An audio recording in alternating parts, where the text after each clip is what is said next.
Very good morning बच्चों। मैं पंकज अपने इस YouTube channel campus of biology में फिर से एक बार आपका बहुत बहुत स्वागत करता हूं। और आज मैं आपके बीच फिर से वही जेनेटिक्स का चैप्टर लेके आया हूं, जिसमें आज हम डिस्कस करेंगे some important terms of principles of inheritance and variation of characters. ये आपके शॉर्ट रिवीजन के लिए या क्विक रिवीजन के लिए काफ़ी हेल्पफुल होगा, ऐसा मेरा मानना है। अब आपको इससे कितना फ़ायदा होता है, आपके लिए ये कितना हेल्पफुल है, प्लीज़ मुझे कमेंट जरूर कीजिएगा। तो चलिए हम शुरू करते हैं।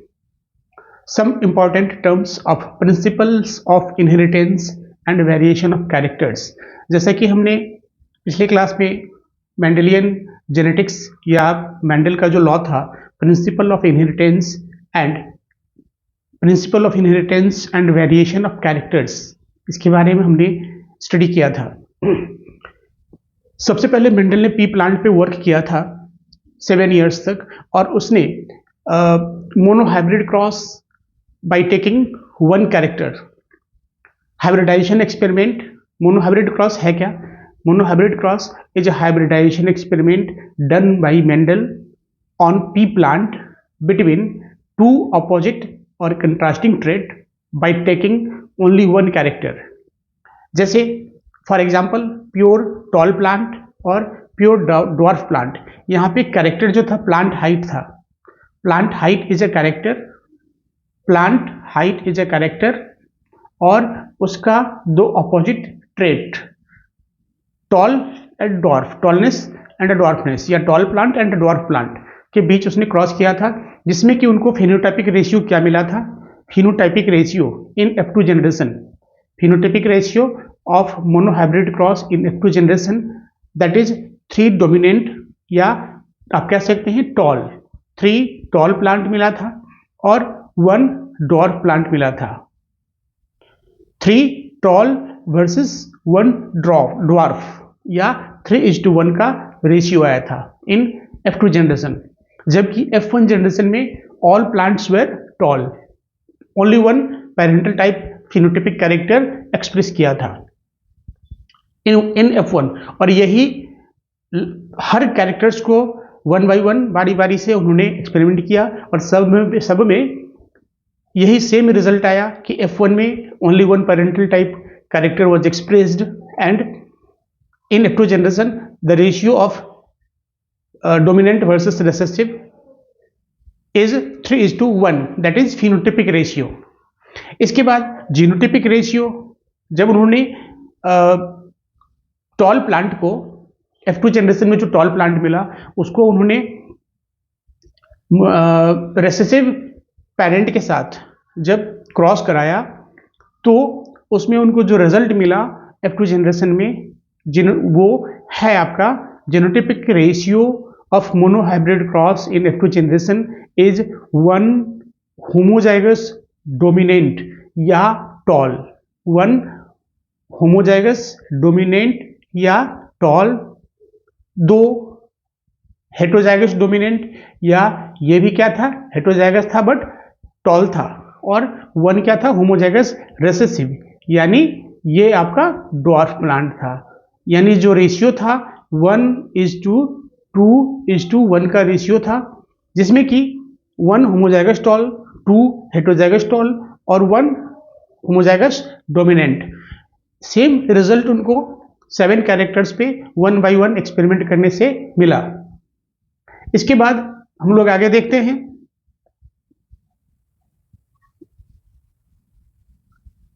एक मिनट,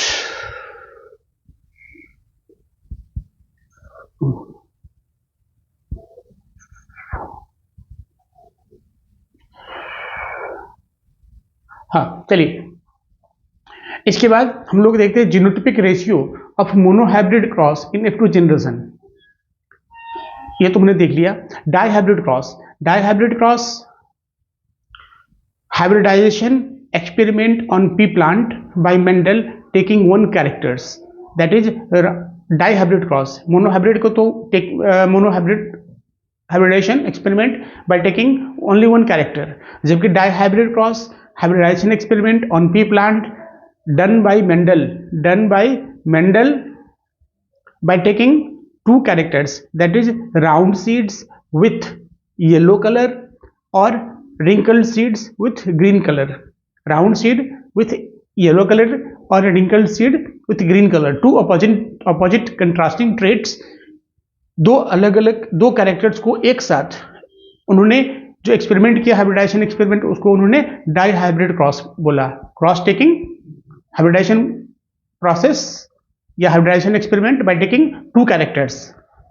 इसका जो फिनोटिपिक रेशियो था वो डाई हाइब्रिड क्रॉस का फिनोटिपिक रेशियो 9:3:1, जिसमें कि क्या था, 9 आपका राउंड येलो, 9 राउंड येलो यानी only one parental type character, 3 round green.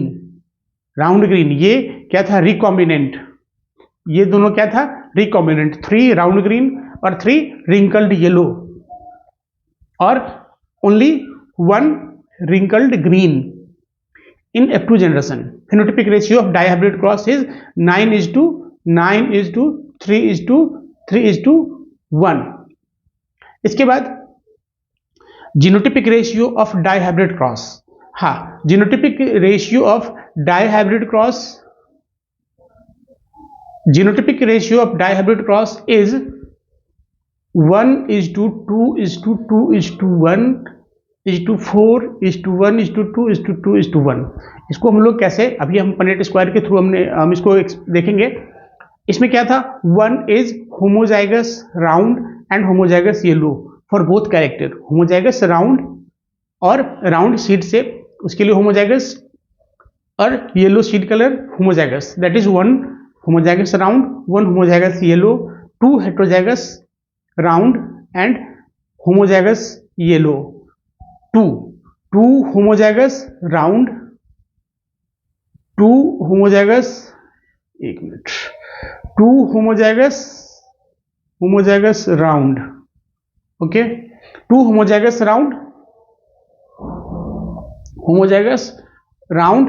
Heterozygous yellow, 1 homozygous wrinkled, homozygous yellow, heterozygous round, heterozygous yellow.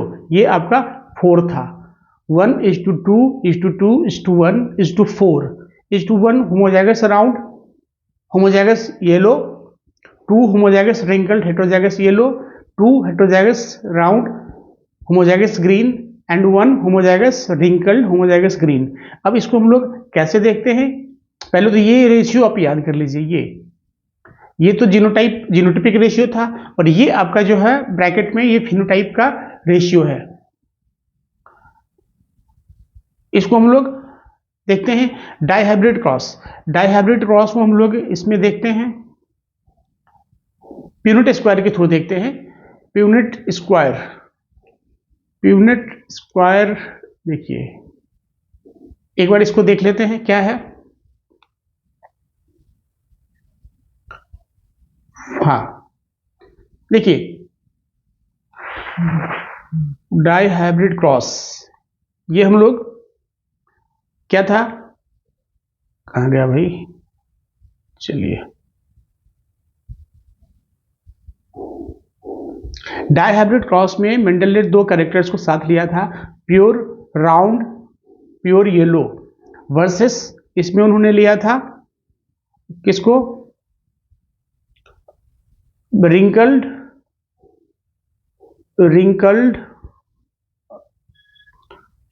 Small R versus ये, इसके बीच उन्होंने क्रॉस कराया था. चलिए इसको यहां कर लेते हैं, गैमेट्स बनाना है आगे. तो आई थिंक देखिए, अब इसका जो F1 जनरेशन होगा, क्या कराया था उन्होंने यहाँ पे, क्रॉस पॉलिनेशन कराया था. क्रॉस पॉलिनेशन कराया था इस दोनों के बीच. अब इसका जो F1 जनरेशन आएगा, ये आपका पहले से इसका गैमेट्स बनेगा, क्या बना, आर वाई, इसका बना, और इसका बनेगा आपका, अरे यार, इसका आपका जो बनेगा वो ये रहेगा small R small Y, small R small Y. ये आपका बना F1 जनरेशन का गैमेट्स। ये आपको गैमेट्स कर लीजिए, गैमेट्स, गैमेट्स बना इन F1। ठीक है, इसके बाद हम लोग, अब ये गैमेट्स जो बना, इसमें F1 जनरेशन क्या बना, कैपिटल आर स्मॉल वाई। ये आपका टोटल कितने प्लांट्स बने, 16। ये आपका homozygous condition, heterozygous, round heterozygous yellow, ये है आपका F1 प्रोजेनी, F1 प्रोजेनी। ये आपका क्या बना, F1 प्रोजेनी। ये कहां से आ गया, ठीक है, ये आपका है F1 प्रोजेनी। इसके बाद हम लोग इसको देखते हैं आगे। F1 प्रोजेनी को फिर से उन्होंने क्या किया, क्रॉस कराया। कैसे, capital R small R capital Y small Y versus, इसको उन्होंने क्या क्या कराया, क्रॉस कराते हैं हम लोग, क्रॉस कराते हैं फिर से किससे, कैपिटल आर स्मॉल वाई। इसके बीच अब जो आपका गैमेट्स फिर से बनेगा, यहीं से लेते हैं। ये गैमेट्स जो बनेगा वो कितने टाइप का, कैपिटल आर कैपिटल वाई, दूसरा gametes small R capital Y, इसके बाद तीसरा gametes capital R small Y और स्मॉल आर स्मॉल वाई। ये इधर सेम इस टाइप का भी इधर भी बना, क्या, capital R small Y small R capital Y capital R small Y और स्मॉल आर स्मॉल वाई। इतने तरह का गैमेट्स बना। अब इसको, ये क्या है फिर आपको, ये गैमेट्स है, क्या है, गैमेट्स। ठीक है, अब इसको हम लोग क्या करते हैं, इस गैमेट्स के बाद F2 जनरेशन में, F2 जनरेशन इसको हम लोग पिनोट स्क्वायर से देखते हैं। पिनोट स्क्वायर्स, पिनोट स्क्वायर कैसे देखेंगे, गैमेट्स को हम लोग capital R capital R small Y capital R capital Y एक, दूसरा है आपका small R small R capital Y small R capital Y capital R small Y small R small Y. थोड़ा सा इसको हम गैप हम लोग कर लेते हैं, यहाँ कार्टन की इतना ज़्यादा नहीं, चलिए इतना ठीक है।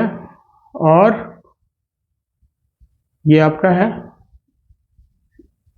इसके बाद हम लोग क्या करते हैं, फिर इसको थोड़ा और इधर अप कर लीजिए ताकि इधर से आपको फिर से गैमेट्स बनाना है। ठीक है, ये आपका बना कैपिटल आर कैपिटल वाई, फिर से ले लीजिए थोड़ा सा गैप, और स्मॉल आर कैपिटल वाई, फिर से और गैप कर लीजिए, कैपिटल आर स्मॉल वाई और स्मॉल आर स्मॉल वाई। ये आपका गैमेट्स बना। क्या, इसको और थोड़ा सा स्पेस दे लीजिए। ठीक है, ये आपका गैमेट्स बना पिनोट स्क्वायर का। अब इसको हम लोग क्या करते हैं, इसको देखिए यहाँ पे क्या बनेगा, इसके कॉम्बिनेशन से, capital R small Y, sorry capital R capital Y, इसमें क्या बनेगा,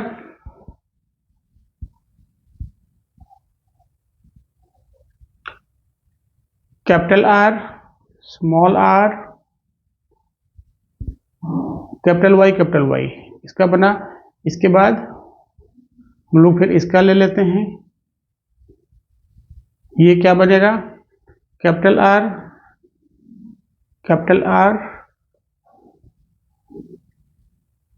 और कैपिटल वाई स्मॉल वाई, ये इसका बना capital R capital Y capital R small R capital Y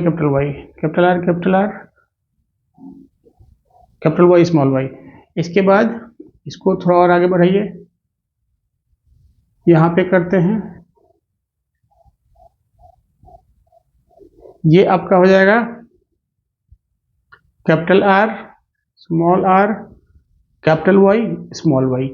ये इसके बाद हम लोग यहाँ पे देखते हैं गैमेट्स से plant, capital R small R capital R small R capital R small R capital Y small Y. इसके बाद आपका जो बनेगा small R capital Y small R capital Y. फिर आ जाएगा आपका capital R small R capital Y small Y. इसके बाद small R capital Y small Y, ये बना। फिर से आ जाइए यहाँ पे, नहीं अब इसके पास, इसमें आ जाएगा आपका क्या था, कैपिटल आर उसके बाद capital Y small Y capital Y small Y, ये आ गया। इसमें आपका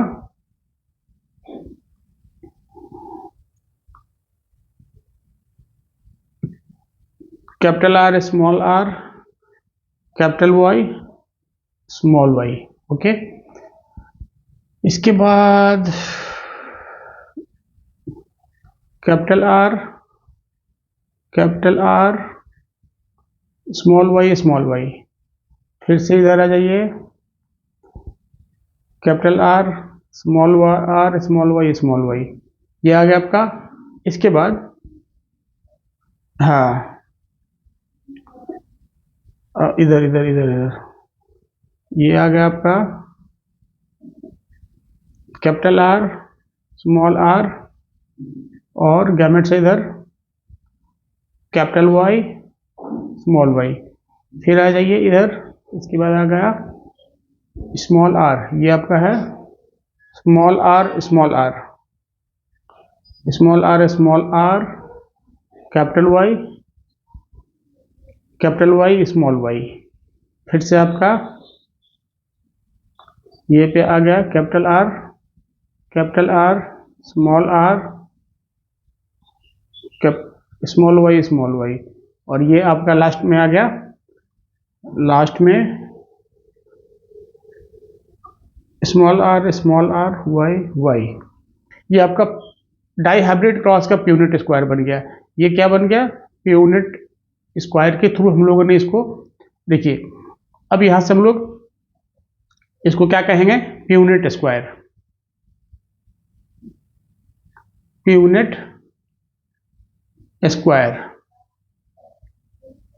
के थ्रू हम लोग डाई हाइब्रिड क्रॉस का या मोनो हाइब्रिड क्रॉस का भी, मोनो हाइब्रिड तो थोड़ा आसान पड़ता है, डाई हाइब्रिड क्रॉस थोड़ा सा समझना थोड़ा सा मुश्किल है, लेकिन इसको गैमेट्स के बना करके हम लोग समझ सकते हैं। देखिए ये क्या गैमेट सबका बना था, यहाँ पे थोड़ा सा इधर, हाँ ये रहा गैमेट्स हम लोगों का जो बना था, ये कैपिटल आर कैपिटल वाई, ये आपका स्मॉल आर स्मॉल वाई, ये capital R small Y, small capital R, capital R capital Y, small R capital Y, capital R small Y small Y small Y. ये Y भी same इसी type का gamete, चूंकि दोनों ही heterozygous plant है, mail और female, ठीक है। अब यहाँ पे ये जो आपका है ये क्या था, होमोजाइगस राउंड, होमोजाइगस येलो, दोनों डोमिनेंट, ये आपका 1। दूसरा है ये हेटेरोजाइगस राउंड, होमोजाइगस येलो, ये भी हेटेरोजाइगस राउंड, होमोजाइगस येलो, तो ये आपका 2, 1:2:2, ये होमोजाइगस राउंड हेटेरोजाइगस येलो, ये होमोजाइगस राउंड हेटेरोजाइगस येलो, 2:1। ये आपका क्या है, होमोजाइगस रिंकल्ड और होमोजाइगस येलो। यहाँ पे सीड शेप के लिए रिसेसिव कैरेक्टर और सीड कलर के लिए डोमिनेंट कैरेक्टर, 1:2:2:1, 1:2:2:1। इसके बाद क्या था, 4:4। 4 में आपका 4 में क्या था, heterozygous round heterozygous yellow, heterozygous round heterozygous yellow, heterozygous round heterozygous yellow, ये 4, 1 2 3 4, ये 4 आ गया आपका। इसके बाद फिर 1, 4:1:2:1:4:1, 1 आपका आ गया, देखिए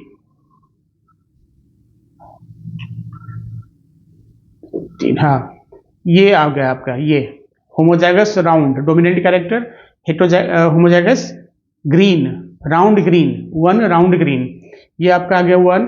इसके बाद ये आपका wrinkled, homozygous wrinkled, heterozygous yellow, homozygous wrinkled, homozygous yellow, ये आपका 1:2:2, heterozygous round, homozygous green, heterozygous round, homozygous green, 2:1, ये आपका होमोजाइगस रिंकल्ड, होमोजाइगस ग्रीन, दोनों ही कैरेक्टर रिसेसिव। तो ये आपका फिनोटाइप, ये जीनोटाइप है, ये जीनोटाइप, जीनोटिपिक रेशियो, ये जीनोटिपिक रेशियो है। थोड़ा सा इसको आसान याद करना आसान नहीं है, बस इस तरह से अगर आप यहाँ से समझते हैं, समझ के अपने से खुद ड्रॉ करते हैं तो ये आपके लिए आसान हो जाएगा। इसको खुद से एक बार प्रयास करिए, round ring, round yellow seed को लेकर के, प्योर राउंड प्योर येलो, खुद से प्रयास कीजिए, खुद से किए समझ जाएंगे। इस तरह से गैमेट्स बना करके पीनोट स्क्वायर के थ्रू तो आसान हो जाएगा। और इसके बाद हम लोग देखिए, ये जो आपका है ये जीनोटिपिक रेशियो तो है ही, साथ में ये फिनोटाइप, जो ये phenotypic ratio 9:3:3:1, 9 round yellow, 9 round yellow, round yellow कैसे आएगा, 9:3:3:1। हम लोग इसको देख लेते हैं, इसको भी देखिए, ये आपका 1 2 3 4 5 6 7 8 और 9, ये टोटल क्या है, राउंड येलो, चाहे होमोजाइगस या हेटेरोजाइगस, दोनों ही कैरेक्टर के लिए होमोजाइगस भी हो सकता है, हेटेरोजाइगस भी, लेकिन हेटेरोजाइगस कंडीशन में डोमिनेंट कैरेक्टर एक्सप्रेस करता है अपने आप को, तो ये भी आपका राउंड येलो में ही आएगा। हेटेरोजाइगस राउंड है, फिनोटाइप तो नहीं दिखता है ना, ये तो जीनोटाइप हम लोग देख रहे हैं, लेकिन फिनोटाइप तो राउंड येलो ही है। 1 2 3 4 5 6 7 8 9, ये 9 राउंड येलो। उसके बाद 3 रिंकल्ड येलो, 3 रिंकल्ड येलो, ये रिंकल्ड येलो, ये रिंकल्ड येलो, ये wrinkled yellow, 3 wrinkled yellow, plus इसके बाद 3 राउंड ग्रीन, 1 2 3 राउंड ग्रीन और 1 रिंकल्ड ग्रीन, ये आपका फिनोटाइप का रेशियो है। तो दोनों ही फिनोटाइप का रेशियो और जीनोटाइप का रेशियो मेंडल के डायहाइब्रिड क्रॉस में आप पीनोट स्क्वायर के थ्रू आसानी से समझ सकते हैं। एक बार खुद से प्रयास कीजिए, ये क्लियर हो जाएगा, क्रिस्टल क्लीन हो जाएगा आपके लिए। इसके बाद हम लोग आगे बढ़ते हैं। अब मेंडल्स ने इनकम्प्लीट डोमिनेंस बताया, मेंडल ने नहीं बताया, इनकम्प्लीट डोमिनेंस क्या है? When hybridization experiment done on dog flower और स्नैपड्रैगन, जब अदर साइंटिस्ट ने हाइब्रिडाइजेशन एक्सपेरिमेंट, मेंडल के हाइब्रिडाइजेशन एक्सपेरिमेंट को ही डॉग फ्लावर या स्नैपड्रैगन या उसको एंटीराइनम स्पीसीज भी कहते हैं, उस पर जब रिपीट किया between red flowered and white flowered plant, then in F1 generation all flower were pink. जब स्नैपड्रैगन या डॉग फ्लावर पे रेड फ्लावर्ड प्लांट और व्हाइट फ्लावर प्लांट के बीच क्रॉस हाइब्रिडाइजेशन कराया गया, तो पाया गया कि F1 जनरेशन में न रेड हुआ न व्हाइट आया, न कोई भी, यानी F1 जनरेशन में कोई भी पेरेंटल टाइप कैरेक्टर एक्सप्रेस नहीं कर पाया, और सारे के सारे प्लांट जो है क्या मिले? पिंक कलर के मिले। All plant were pink.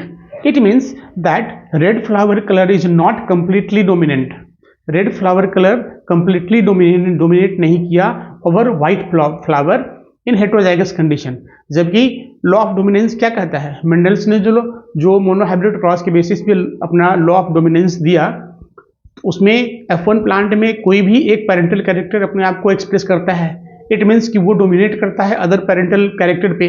लेकिन इनकम्प्लीट डोमिनेंस के केस में, इन केस ऑफ इनकम्प्लीट डोमिनेंस, कोई भी हेटेरोजाइगस कंडीशन में कोई भी पेरेंटल टाइप कैरेक्टर अपने आप को एक्सप्रेस नहीं कर पाया, hence it is called incomplete dominance. और इसके बाद phenotypic ratio of incomplete dominance is 1:2:1, that is in F2 generation.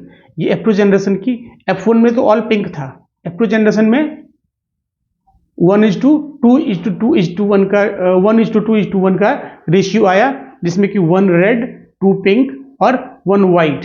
1 red, it means कि ये जो रेड है ये प्योर होमोजाइगस स्टेज में है, प्योर होमोजाइगस, और ये जो 2 पिंक है वो हेटेरोजाइगस। ये होमोजाइगस है, इसलिए अपने आप को एक्सप्रेस कर पाया रेड कलर, जबकि हेटेरोजाइगस कंडीशन में रेड कलर अपने आप को डोमिनेट नहीं कर पाया, और ये केस इनकम्प्लीट डोमिनेंस का केस हो जाता है। तो हम लोग इसको याद रखेंगे कि इनकम्प्लीट डोमिनेंस का जो फिनोटाइपिक रेशियो है वो 1:2:1, 1 रेड 2 पिंक और 1 वाइट, और साथ ही इसका जीनोटाइपिक रेशियो भी सेम, फिनोटाइपिक रेशियो और जीनोटाइपिक रेशियो दोनों ही सेम है, 1:2:1। इसके बाद ये आपका जीनोटाइपिक रेशियो, जीनोटाइपिक रेशियो और फिनोटाइपिक रेशियो दोनों ही सेम है इस कंडीशन में। अब बात आती है कोडोमिनेंस की। तो कोडोमिनेंस में क्या है? When 2 alleles are present together. अब कोडोमिनेंस का बेस्ट एग्जांपल है हमारा blood group in human. When 2 alleles are present together, they express themselves independently from each other, that is for example ABO blood grouping. ABO blood grouping में जो gene responsible है हमारा blood group जो control करता है वो I gene होता है, जीन I।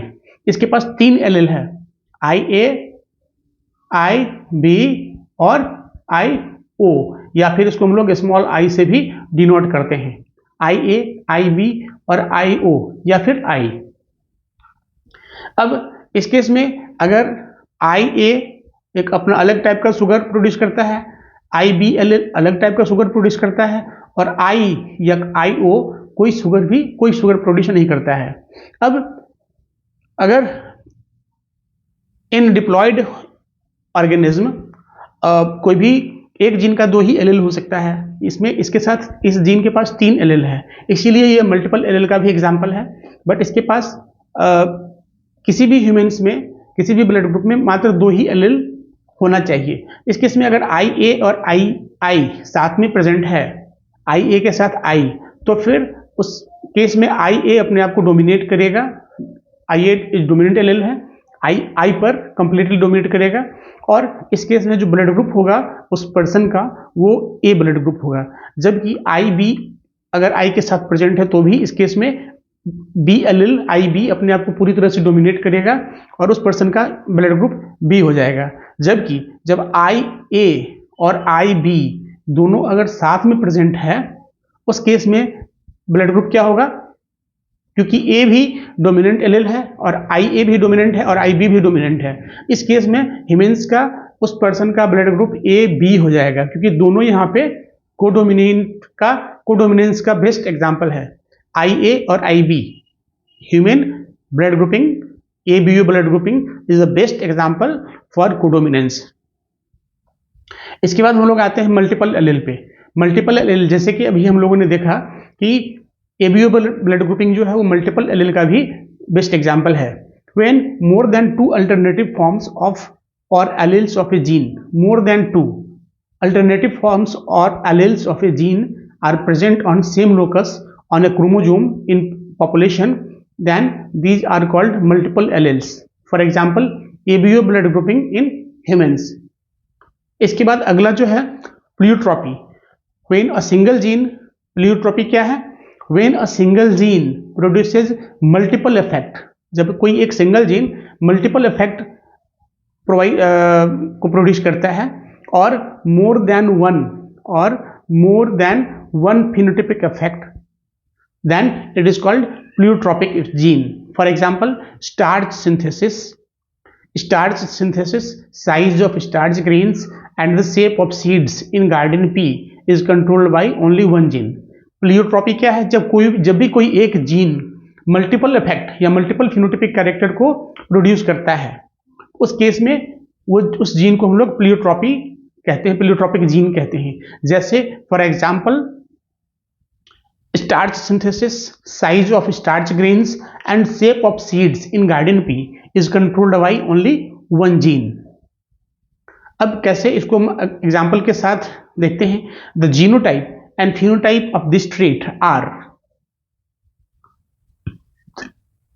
जो स्टार्च सिंथेसिस के लिए जीन रिस्पॉन्सिबल है उसको हम लोग बी से डिनोट करते हैं। कैपिटल बी अगर होमोजाइगस कंडीशन में है, यानी डोमिनेंट एलील है in homozygous condition, then round seed shape and large sized starch grains are produced.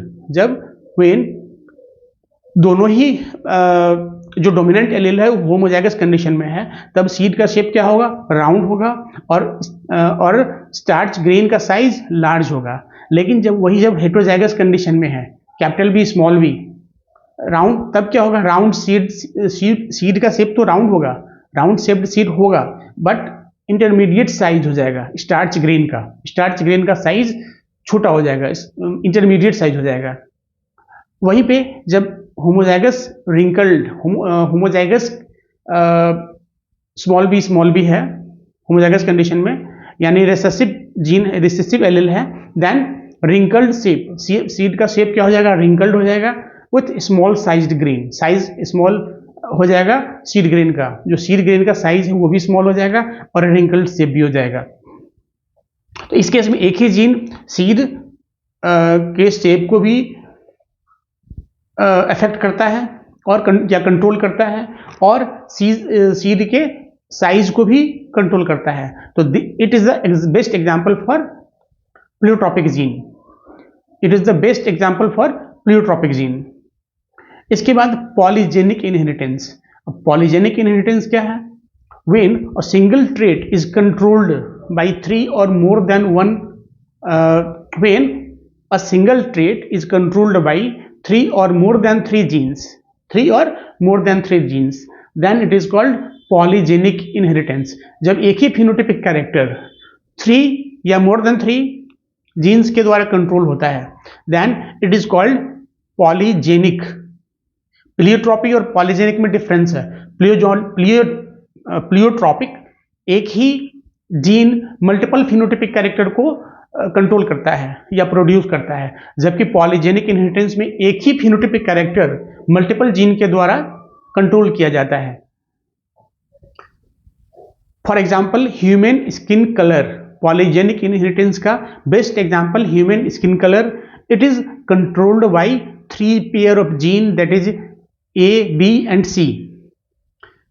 अब मेंडल्स लॉ ऑफ इनहेरिटेंस ये क्या कहता है? Mendel proposed 3 laws of inheritance based on his hybridization experiment। Mendel ने अब 3 law दिया, 3 law of inheritance अपने hybridization experiment के आधार पर, based on garden pea. These laws are law of dominance. पहला लॉ था मेंडल का लॉ ऑफ डोमिनेंस, जिसमें उन्होंने ये कहा था कि जब भी प्योर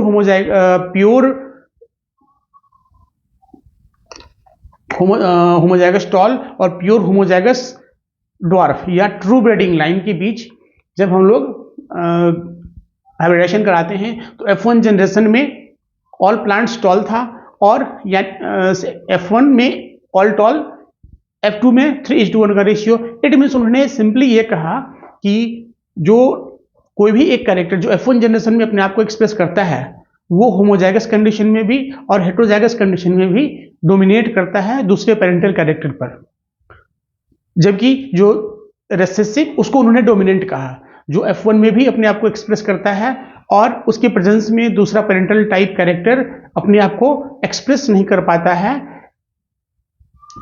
वो रेसेसिव उसको उन्होंने कहा। और जो एक्सप्रेस कर पाता है हेटेरोजाइगस कंडीशन में भी उसको उन्होंने डोमिनेंट कैरेक्टर कहा।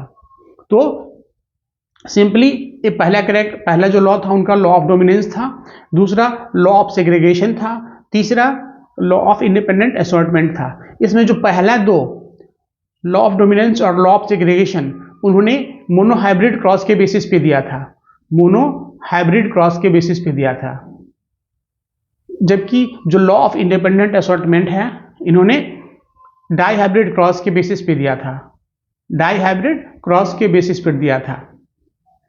इसके बाद out of these three first two that is law of dominance and law of segregation is based on monohybrid cross, whereas third law that is law of independent assortment was based on dihybrid cross.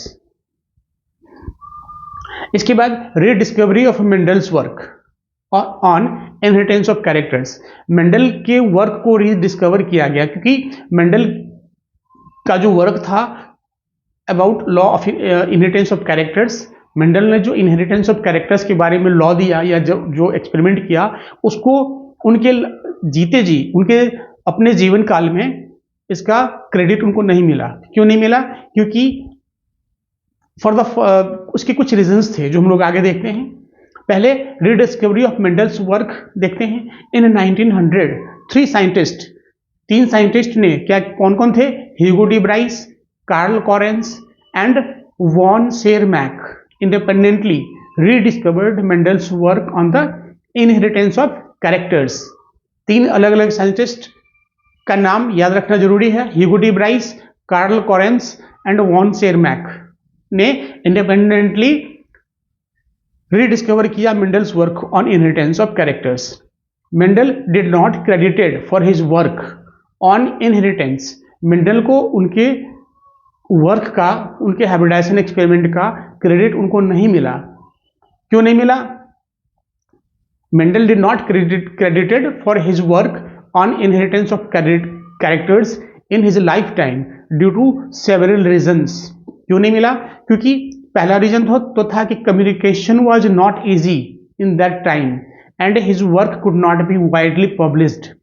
आजकल के social media की तरह उस समय communication आसान नहीं था और उनका जो वर्क था उनका जो एक छोटे से जर्नल में पब्लिश हुआ था। उनका जो थेसिस था, उनका जो हाइब्रिडाइजेशन एक्सपेरिमेंट था वो एक छोटे से जर्नल में, छोटे से शहर में पब्लिश हुआ था और वाइडली स्प्रेड नहीं हो पाया, काफ़ी लोगों तक नहीं पहुंच पाया। पहला। दूसरा, हिज कंसेप्ट ऑफ जीन, उनके जो जीन का कंसेप्ट था और as stable and discrete unit. Mendel ने क्या कहा था कि gene is the stable and discrete unit that controlled the expression, जो कि जो फिनोटाइपिक एक्सप्रेशन है उसको कंट्रोल करता है कौन? Gene.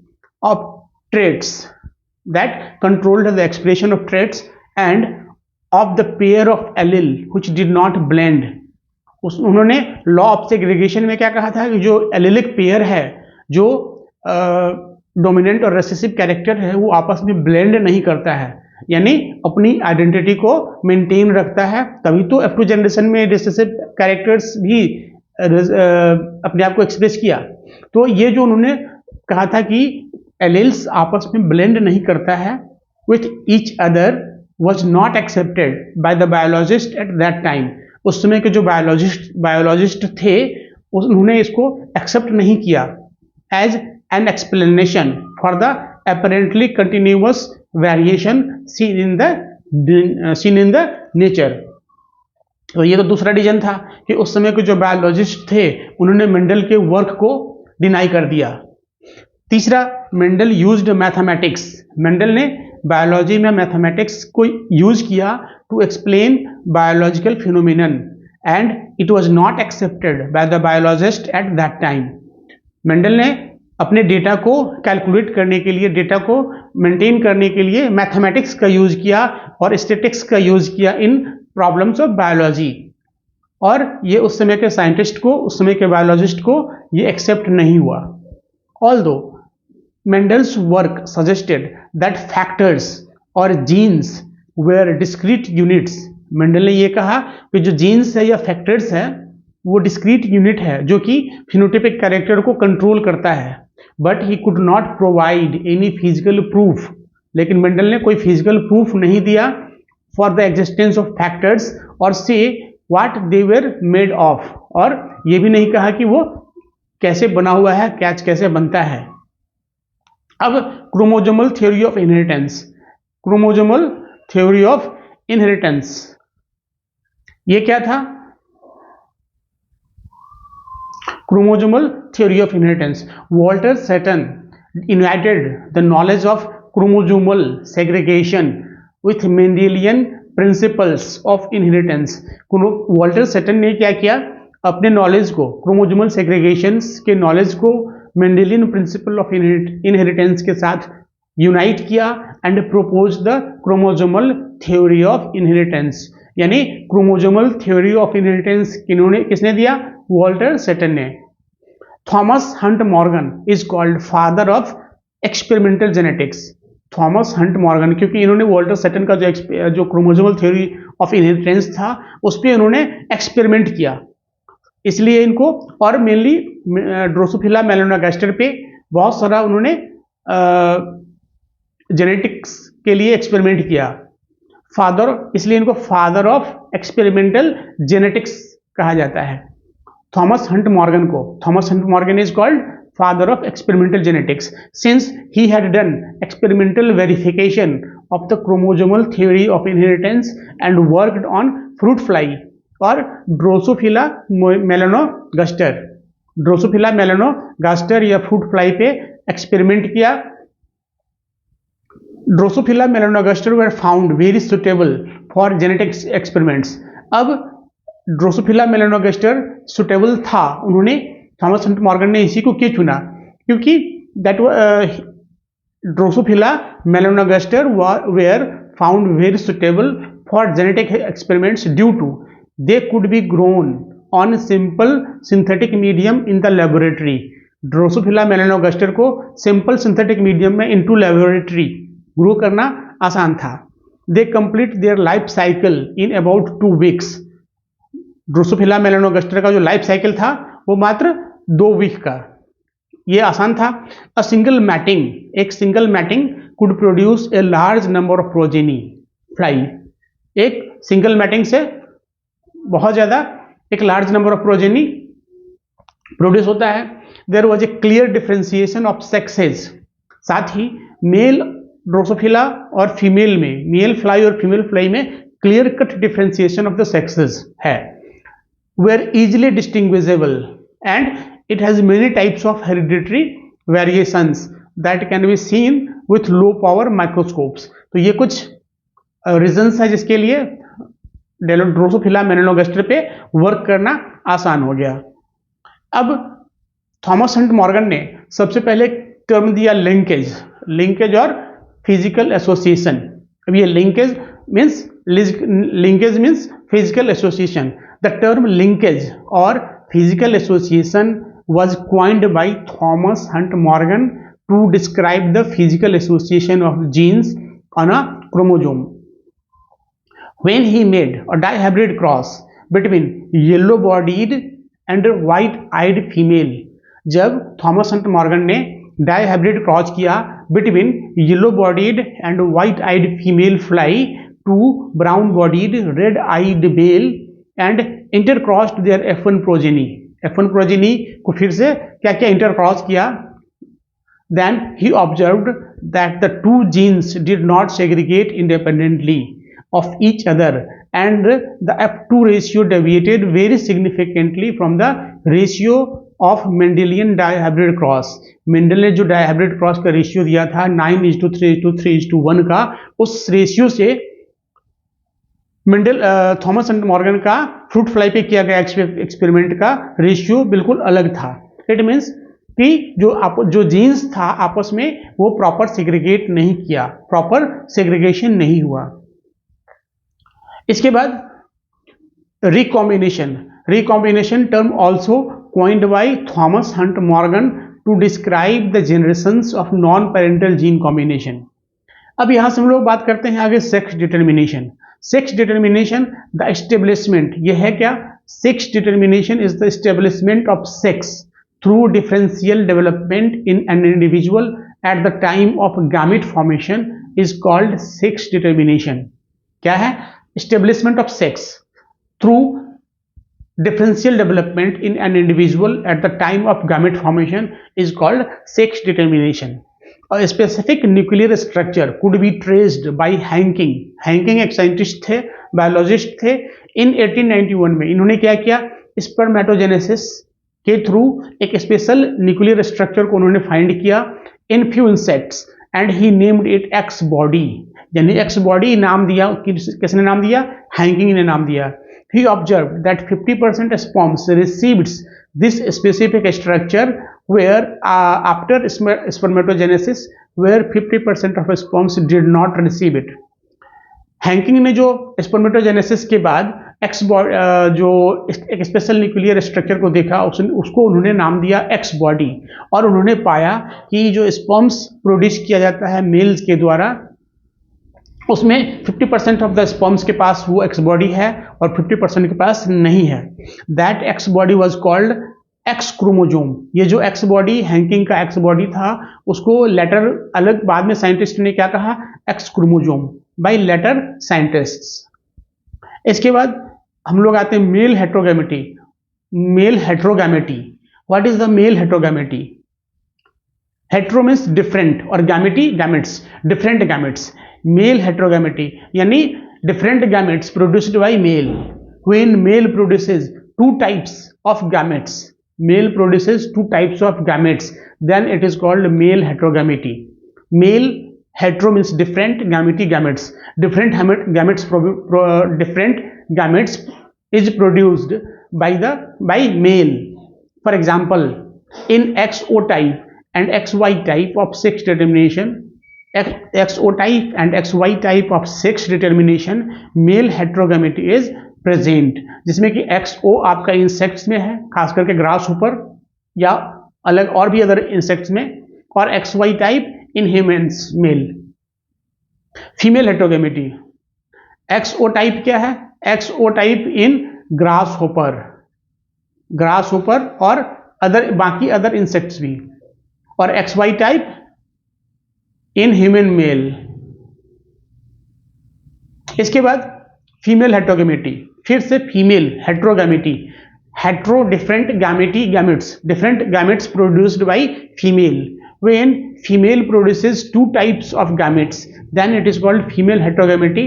For example ZW type of sex determination female heterogamety is present. ये मेनली किसमें होता है? In birds. ZW किसमें? ZW female birds. ओके. अब types of sex determination. There are different types of sex determination are present. For example, XO type. अभी हमने देखा है XO type in insects including grasshopper, XY type in mammals including humans, and ZW type of sex determination in birds. इसमें XO type और XY type तो mail हेट्रोगैमेटी का case, mail हेट्रोगैमेटी, जबकि mail हेट्रोगैमेटी, जबकि ये है आपका female heterogamety in case of birds, female हेट्रोगैमेटी।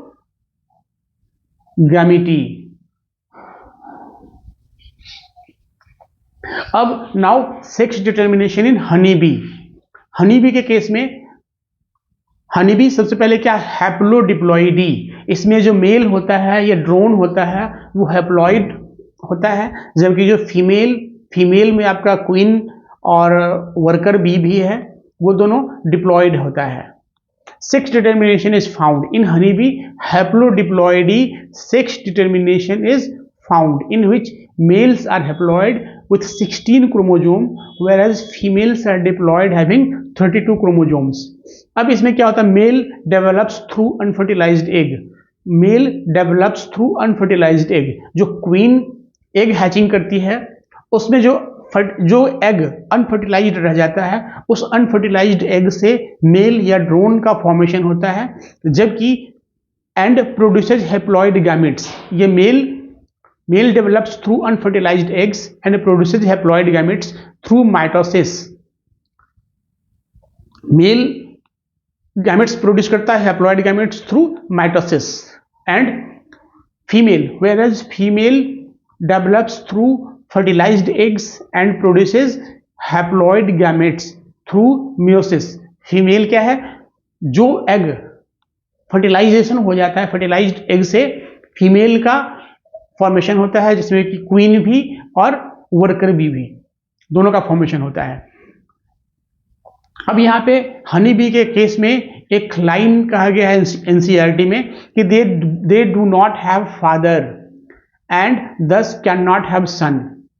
इस लाइन का मतलब क्या है, they do not have father किसके लिए, मेल के लिए, ड्रोन के लिए, क्योंकि फर्टिलाइजेशन तो होता नहीं है, ओनली मदर हनी बी से या क्वीन हनी बी से मेल का फॉर्मेशन होता है, तो दे do not have father and thus can not have सन। और जो फीमेल का अनफर्टिलाइज्ड एग है उसी से मेल का फॉर्मेशन होता है। इट मीन्स मेल या ड्रोन के फॉर्मेशन में फादर का भी कोई रोल नहीं है। They do not have father and thus can not have son, but they have a grand father, लेकिन ग्रैंड फादर है और ग्रैंड सन भी है। अब हम लोग देखते हैं इसको, म्यूटेशन क्या है, it is a sudden stable and inheritable change. Mutation is sudden change, stable and inheritable change in genetic material or DNA sequences of an organism. It occurs due to alteration of DNA. Mutation होता क्यों है? Mutation is a sudden change, stable change and inheritable. Mutation के कारण जो changes होता है DNA constitution में वो inheritable है, next generation में transmission होता है उसका। होता क्यों है? Change in a genetic material or DNA sequences of an organism. It occurs due to alteration of DNA sequences and results in changes in genotype and phenotype of an organism. Mutation DNA sequences में alteration के कारण होता है और genotype और phenotype को control करता है। म्यूटेंट क्या है? The organism which undergone mutation is called mutant। और mutagen, the chemical and physical factors that induce mutations are called mutagens. As for example UV radiation, जो भी केमिकल या फिजिकल फैक्टर जो म्यूटेशन को कॉज करता है वो म्यूटाजेन कहलाता है। टाइप्स ऑफ म्यूटेशन में आपका है gene mutation, types of mutation, gene mutation में पॉइंट म्यूटेशन और फ्रेम शिफ्ट म्यूटेशन आता है। पॉइंट म्यूटेशन क्या है? Mutation arises due to change in single base pair of DNA, for example sickle cell anaemia. Point mutation क्या है? ये mutation gene mutation के अंदर आता है, जो कि होता क्यों है? Mutation arises due to change in single base pair of DNA का कोई सिंगल बेस पेयर चेंज कर गया, डिलीशन और duplication. For example sickle cell anaemia. दूसरा है frame shift mutation, a deletion और इंजर्शन या duplication of base pair of DNA causes frame shift mutation. कोई सिंगल न्यूक्लियोटाइड सीक्वेंस में कोई बेस या तो डिलीट हो गया बेस पेयर, या फिर डुप्लीकेट हो गया, या कोई एक्स्ट्रा बेस पेयर ऐड हो गया। डिलीशन और इंजर्शन और duplication of base pair of DNA sequences causes frame shift mutation. Chromosomal mutation दूसरा है क्रोमोजोमल म्यूटेशन। क्रोमोजोमल म्यूटेशन क्या है? इसमें ये दो तरह का होता है, एन्यूप्लॉइडी और पॉलीप्लॉइडी। एन्यूप्लॉइडी और polyploidy.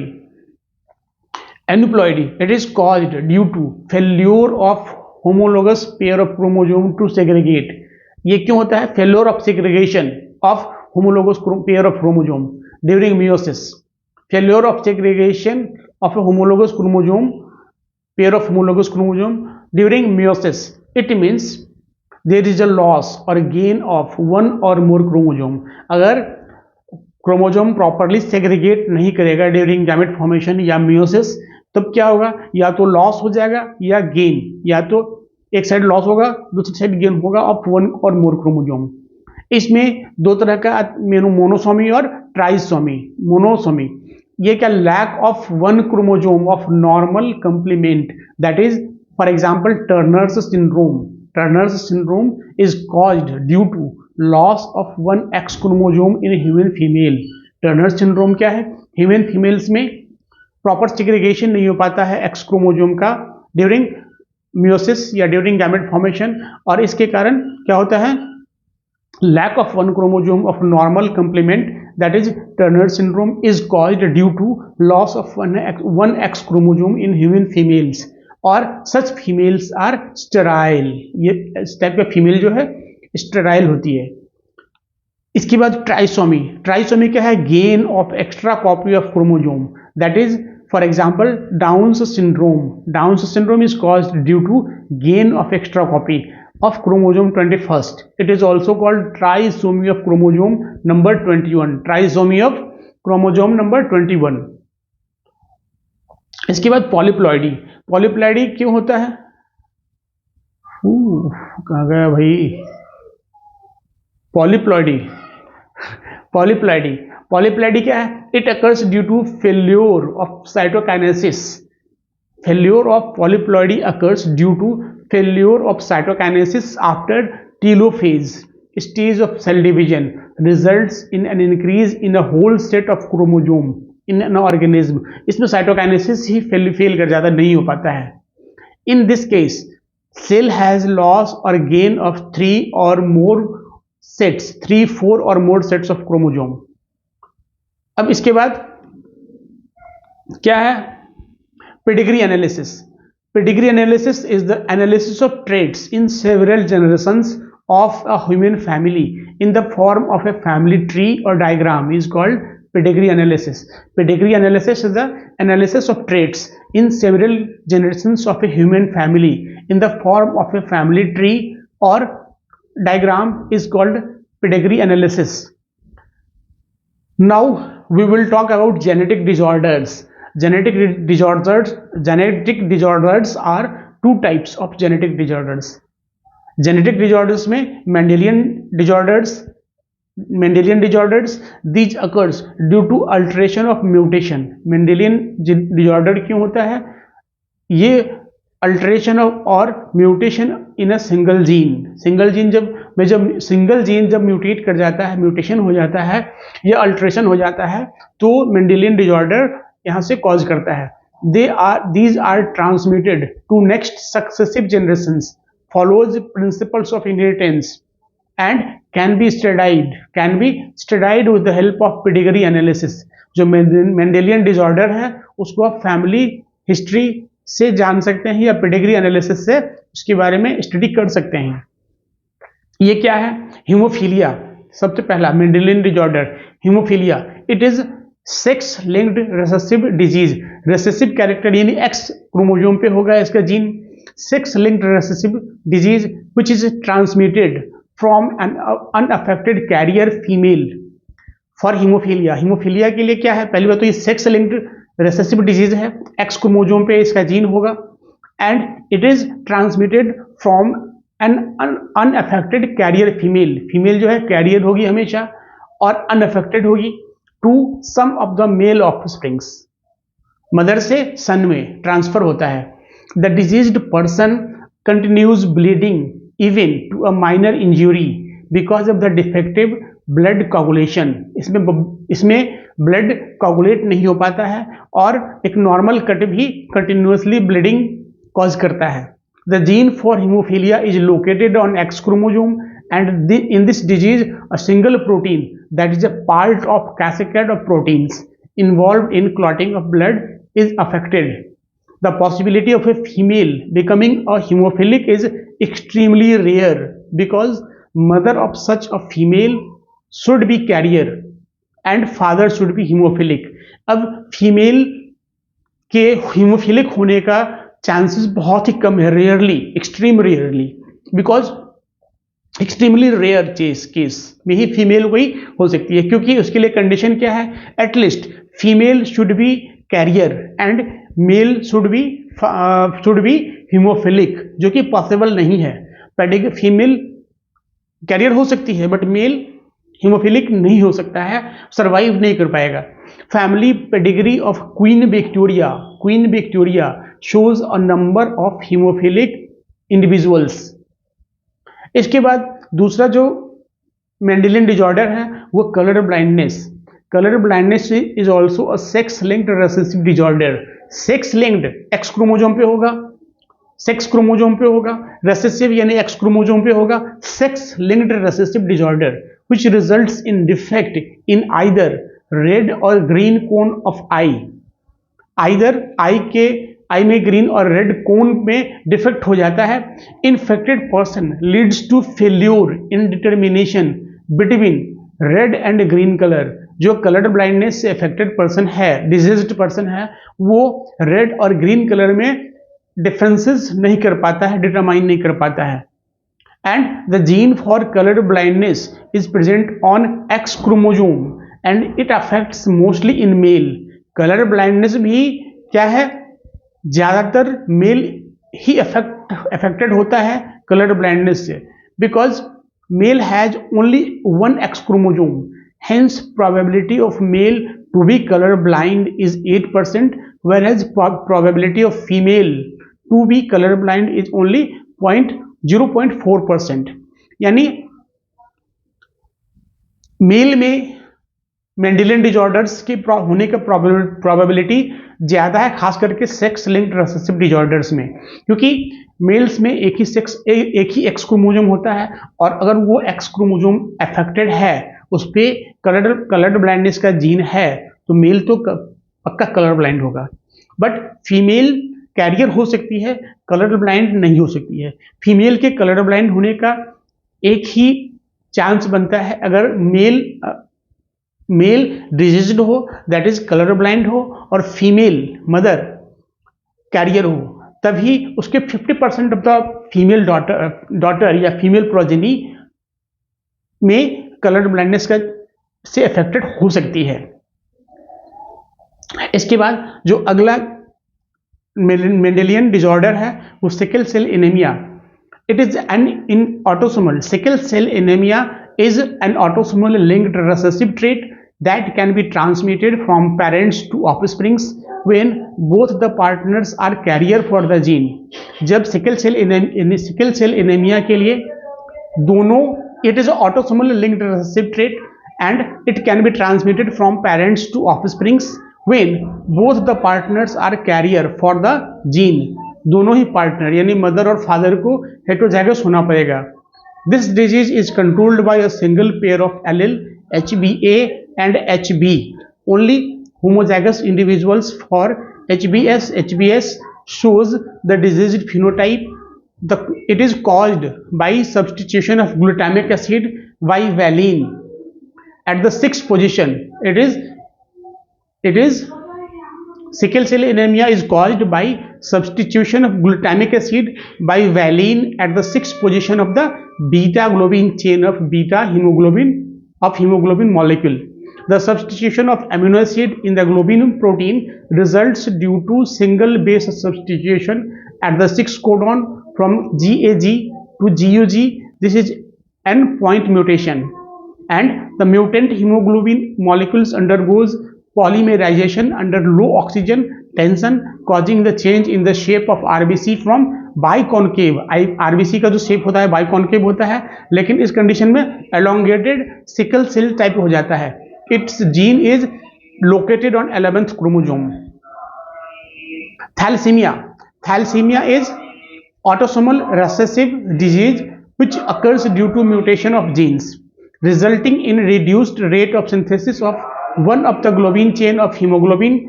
Anemia is main feature of this disease. There are two forms of thalassemia. Alpha thalassemia, production of affected alpha globin chain is governed by genes on 16 chromosome, and beta thalassemia, production of affected beta globin chain that is governed by a gene on 11th chromosome. इसके बाद cystic fibrosis. It is most common lethal genetic disease caused due to recessive mutation on the 7th chromosome. The body of affected individual produces abnormal glycoprotein which interfere with salt metabolism. The mucus secreted by body becomes abnormally viscid and blocks the passage in the lungs, liver and pancreas.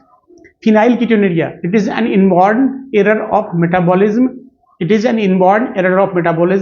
is inherited as autosomal recessive trait. Its gene is associated on 12th chromosome. In this disease, individual lacks an enzyme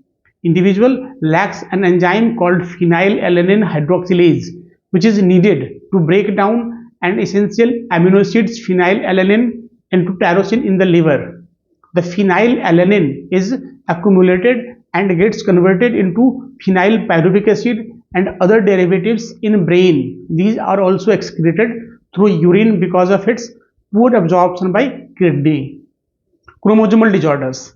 These are caused by absence, excess or abnormal arrangement of one or more chromosome. The chromosomal disorders can be studied by analysis of karyotypes. A karyotype क्या है? It is an organized profile of a person's chromosome according to their shape, size and number. अब Down's syndrome हम लोगों ने पहले भी देखा है. Down's syndrome is caused due to presence of an additional copy of chromosome in humans, that is trisomy of 21st chromosome. Symptoms. The individuals are short-statured in Down syndrome. Individuals are short-statured with a small round head and furrowed tongue and partially open mouth. Palm is broad with characteristics palm crease. Slow mental, physical and psychomotor development. इसके बाद Turner's syndrome is caused due to absence of one of the X chromosome, और इसका जो karyotype होगा female का वो 45 with XO, X chromosome deletion है, deletion of X chromosome या loss of one X chromosome, and affected females are sterile as ovaries are rudimentary and a lack of secondary sexual characters and poor breasts development. इसके बाद short statured, small uterus, puffy fingers and weed neck. इसके बाद जो last है Klinefelter syndrome. It occurs due to presence of an additional copy of X chromosome resulting in the karyotype of 47 XXY in male or XXX in female. Individuals have masculine development. जो affected male है उसमें masculine development but feminine characters like development of breasts, also called gynecomastia is also occurs. जो Klinefelter syndrome में एक additional copy of X chromosome in males and females आ जाता है.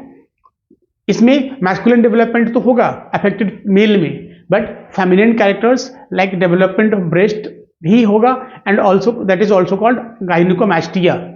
Poor beard growth and feminine pitched voice also occurs. Such individuals are sterile. तो ये तो overall short revision रहा principle of inheritance and principle of inheritance and variation of characters का।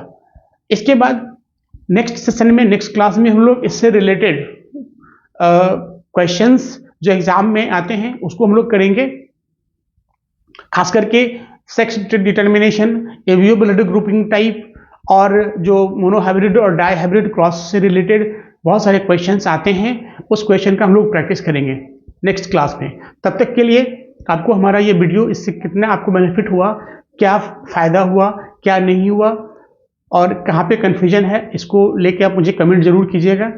और अगर अच्छा लगे तो प्लीज़ मेरे वीडियो को लाइक सब्सक्राइब कीजिए, ताकि आपको आने वाला हर वीडियो टाइम से मिले और आप इससे बेनिफिट लें। तब तक के लिए गुड बाय।